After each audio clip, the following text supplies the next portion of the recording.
સમાસનો ત્રીજો પ્રકારમાં નંબર વનની જરૂર નથી, પણ એક સમાસ હવે લઈએ, તત્પુરુષ સમાસ. આને આપણે પ્રેમથી કહી દઈએ ટપુ, ઠીક છે, પણ આપણે જવાબ લખીશું તત્પુરુષ સમાસ. ઠીક છે, ચાલો તો વિગ્રહ કરતા ટ્રીક બનાવીએ, ટ્રીક. વિગ્રહ કરતા વિભક્તિ પ્રત્યય નીકળ્યો.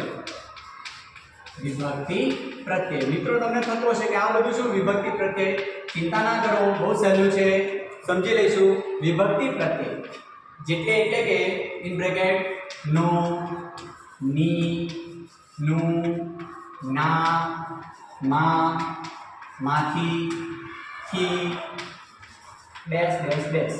તો વિગ્રહ કરતી વખતે કંઈક જો આવું નીકળતું હોય તો એ બધા શું થશે? ઓલમોસ્ટ તત્પુરુષના ઉદાહરણ થવાના છે. અને ટ્રીક આ જ વિગ્રહ કરતી વખતે આપણે તમે જોયું છે ને વિભક્તિ પ્રત્યય કર્તાને કર્મકોકરણ છે ક ક ક સ અ સ અ સ ક ક ક સ અ સ અ સ. કર્તાને કર્મકોકરણ છે, સંપ્રદાન, અપાદાન અને સંબોધન, એ બધું ઘણા બધા પ્રકારો છે. તો ઠીક છે, નો, ની, નું, ના, માં, માંથી કે ઘણા બધા છે. તો ઉદાહરણ લખી દઉં, ઉદાહરણથી તમને વધારે ખબર પડશે. ચાલો જોઈએ. દેશભક્તિ શું લખ્યું?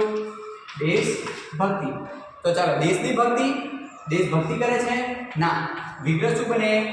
દેશ માટેની ભક્તિ, દેશ માટેની ભક્તિ.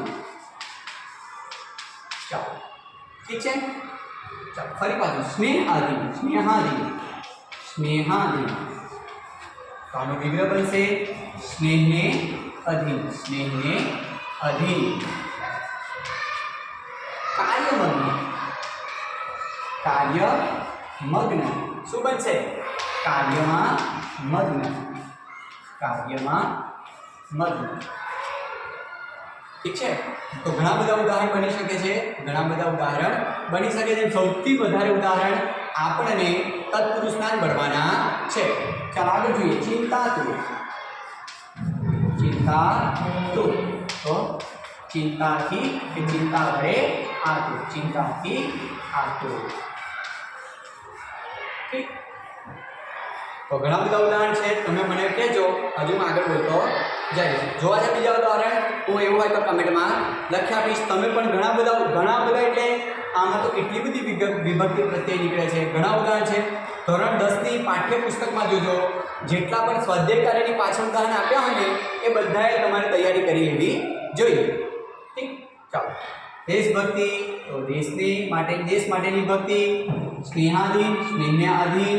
કાર્યમાં મગ્ન. ચિંતાતુર, ચિંતાથી આતુર. ધર્મ શ્રદ્ધા, તો ધર્મમાં શ્રદ્ધા,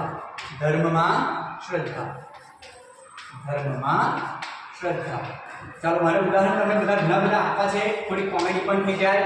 એક ઉદાહરણ છે રાજપુત્ર. શું ઉદાહરણ છે? રાજપુત્ર. તો આનું વિગ્રહ શું બનશે? રાજાનો પુત્ર. એક બાળક હતો રાજ નામનો, અને કીધું કે રાજનો પુત્ર. બધા હસવા લાગ્યા. અને ઠીક છે, હજુ ફરી પાછું એક બીજું ઉદાહરણ, કેટલાક ભૂતપૂર્વ વિદ્યાર્થીઓ યાદ આવે. બીજું ઉદાહરણ ધર્મપત્ની. તો શું ધર્મની પત્ની? ના, ધર્મની પત્ની નહીં. અહીંયા ધર્મથી માનેલી પત્ની, આવો જવાબ બને છે. ધર્મની પત્ની બનતી નથી. બધા કહે ધર્મની પત્ની, છોકરાને બહુ મજા કરતા હતા, પણ આવા શબ્દો આવે છે. ઠીક, ચાલો હજુ ઘણા બધા ઉદાહરણ છે, તમે તમારી રીતે શોધજો અને લખજો. ઠીક.